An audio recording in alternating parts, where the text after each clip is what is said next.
부산 안성교회 오늘의 밥 시간입니다. 6월 17일 월요일 오늘의 밥은 역대상 17장 1절로 12절 말씀입니다. 다윗이 그의 궁전에 거주할 때에 다윗이 선지자 나단에게 이르되 나는 백향목 궁에 거주하거늘 여호와의 언약궤는 휘장 아래에 있도다. 나단이 다윗에게 아뢰되 하나님이 왕과 함께 계시니 마음에 있는 바를 모두 행하소서. 그 밤에 하나님의 말씀이 나단에게 임하여 이르시되 가서 내 종 다윗에게 말하기를 여호와의 말씀이 너는 내가 거할 집을 건축하지 말라.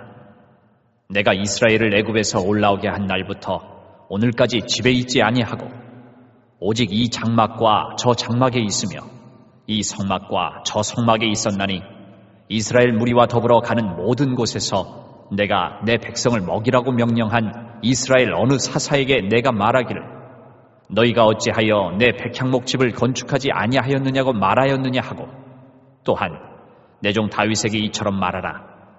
만군의 여호와께서 이처럼 말씀하시기를 내가 너를 목장 곧 양떼를 따라다니던 데에서 데려다가 내 백성 이스라엘의 주권자로 삼고 내가 어디로 가든지 내가 너와 함께 있어 내 모든 대적을 내 앞에서 멸하였은즉 세상에서 존귀한 자들의 이름 같은 이름을 내게 만들어 주리라.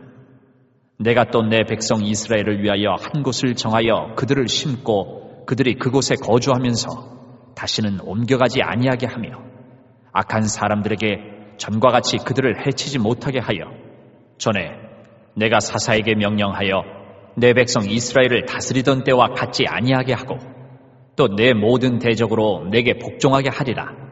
또 내게 이르노니 여호와가 너를 위하여 한 왕조를 세울지라. 내 생명의 연한이 차서 내가 조상들에게로 돌아가며 내가 내 뒤에 넷이 곧 내 아들 중 하나를 세우고 그 나라를 견고하게 하리니 그는 나를 위하여 집을 건축할 것이요 나는 그의 왕위를 영원히 견고하게 하리라. 본문은 궁을 짓고 나니 하나님의 언약궤를 안치할 하나님의 집이 없다는 것을 다윗이 생각하고 하나님께 집을 지어 드리려고 하나 하나님께서는 언제 내가 집을 지으려고 했냐, 내가 집이 필요하냐 하시면서 다윗 말고 다윗의 아들 솔로몬이 하나님의 집 성전을 건축할 것을 말씀하시고 또 하나님께서는 이 다윗의 가문의 왕위가 영원히 견고할 것을 축복하십니다. 먼저는 다윗이 백향목으로 지은 궁에 사는데 언약궤는 그냥 휘장 가운데, 쉽게 말해서 천막 가운데 있다는 것입니다.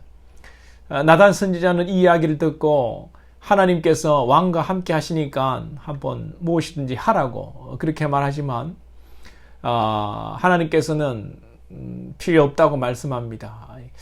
원론적으로 하나님께서 우리 안에 계실 때에 우리가 행하는 것, 생각하는 모든 것이 선하고 하나님의 것입니다. 하나님께서는 우리와 함께 하시고 우리가 하나님과 교통할 때에 죄가 멀어지고 우리의 생각이 거룩하고 우리가 무엇이든지 구하는 대로 응답받을 정도로 우리는 하나님의 뜻과 합치되는 것입니다. 그런데 이것이 여러분 완전한 것은 아닙니다. 다윗도 하나님과 동행하며 성전을 지으려고 했지만 하나님께서는 솔로몬을 통해서 짓겠다고 말씀하십니다. 우리가 종종 실수하는 것이, 잘못 이해하는 것이 빌립보서 말씀인데요. 너희 안에서 행하시는 이는 하나님이시니 자기의 기쁘신 뜻을 위하여 너희에게 소원을 두고 행하게 하시나니, 이 말씀이죠. 우리가 은혜를 받고 성령으로 충만할 때 우리 안에 드는 생각과 계획이 다 하나님의 뜻인 줄 압니다. 예전에 그런 상담을 한 적이 있습니다. 하나님께서 우리에게 소원을 두고 행하시니 우리 안에 일어나는 꿈과 우리 안에서 어떤 생기는 마음이 하나님이 주시는 것이 아니냐고 물었습니다. 물론 맞습니다. 그러나 조심할 것은 내 생각과 내 꿈을 하나님이 주신 것으로 착각하고 하나님의 것으로 포장할 수 있다는 것입니다. 이 나단과 다윗의 대화 속에서 이런 면을 볼 수 있지 않습니까? 다윗도 나단도 당연히 성전을 짓는다고 생각했지만 하나님께서는 내가 언제 나를 위해 백향목으로 집 지으라고 했냐? 내가 그동안 집 없이도 잘 살았다. 이렇게 말씀하시죠. 하나님의 뜻과 우리의 뜻이 다를 수 있습니다. 그래서 우리는 기도하고 우리의 생각과 계획과 뜻을 하나님께 맞추어가는 작업을 늘 해야 되는 겁니다. 이것이 신앙의 훈련입니다. 은혜 받고 복을 받고 흥분된 마음으로 경솔히 행할 것이 아니라 겸손히 차분하게 우리의 삶을 점검하고 기도하고 차분히 하나님의 은혜를 구하고 하나님께서 일하시기를 우리는 소망해야 되는 거죠. 그리고 하나님께서는 다윗에게 말씀하시기를 10절 하반절 끝에 여호와가 너를 위하여 한 왕조를 세울지라. 할렐루야. 11절 끝에 그 나라를 견고하게 하리니. 할렐루야. 12절 끝에도 나는 그의 왕위를 영원히 견고하게 하리라. 할렐루야. 하나님께서 우리의 집을 지으시고 우리의 예배당을 지으시고 우리의 앞날을 주님께서 지어가십니다. 보통 성도들이 헌금을 하고 예물을 드리고 그래서 예배당을 헌신해서 드렸다, 헌당했다, 봉헌했다 이렇게 표현하는데 저는 이런 표현들이 참 잘못되었다고 생각합니다. 하나님께서 은혜로 우리에게 예배당을 주시고 건강도 주시고 물질도 주시는 것이지 어떻게 우리가 하나님 앞에 예배당을 드린다고 감히 말할 수 있을까 생각해 봅니다.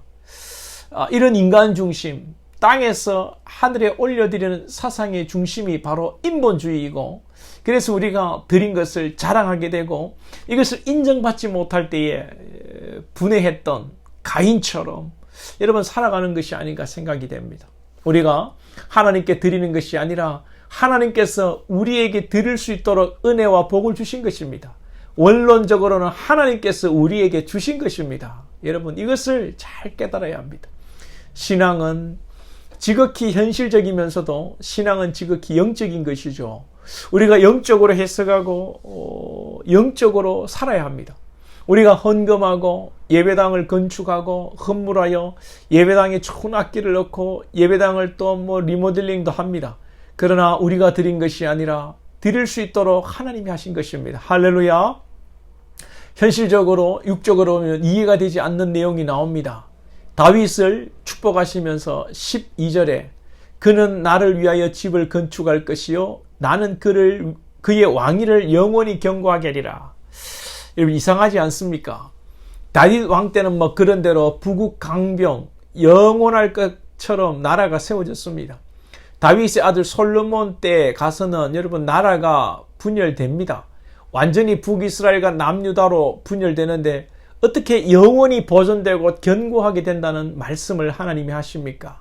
이 말씀은요 다윗의 언약입니다. 아브라함의 언약, 모세의 언약과 연결되는데 아브라함의 언약은 하나님께서 아브라함을 부르시고 민족을 이루게 하시고 가나안 땅을 얻게 될 것이라는 언약이고 모세의 언약은 그 하나님의 백성이 거룩한 백성이 되고 제사장 나라가 된다는 것입니다. 그리고 다윗의 언약은 아브라함과 모세의 언약을 완전하게 이룰 메시아 왕국, 즉 다윗의 후손이 여러분 그리스도를 통하여 하나님의 나라를 영원히 세우시겠다는 영적인 약속입니다. 이 말씀을 육적으로 이해하면 유대인들처럼 잘못된 선민 사상에 빠지고 정치적 국가 이스라엘 재건에 목숨을 걸고 예루살렘이라는 지역에 국한되는 것입니다. 그래서 지금 이슬람과 이스라엘이 저렇게 여러분 전쟁을 이 하나님의 말씀을 빗대어서 전쟁을 하는데 사실은 저거 육적으로 정치적으로 싸우는 것입니다. 여러분 주님을 메시아로 만왕의 왕으로 모신 자는 국경이 문제되지 않고 땅이 문제가 되지 않고 시공간이 문제가 되지 않고 죽음이 문제가 되지 않고 영원한 하나님의 나라를 사는 것입니다. 죽어도 죽는 것이 아니라 이 땅에서 천국으로 이사가서 영원한 하나님의 나라를 누리는 것이죠. 저와 여러분이 언제나 겸손하게 하나님의 뜻을 분별하여 하나님의 뜻대로 살고 또한 영원한 하나님의 나라를 살아가는 기쁨과 평강이 넘치기를 축복합니다.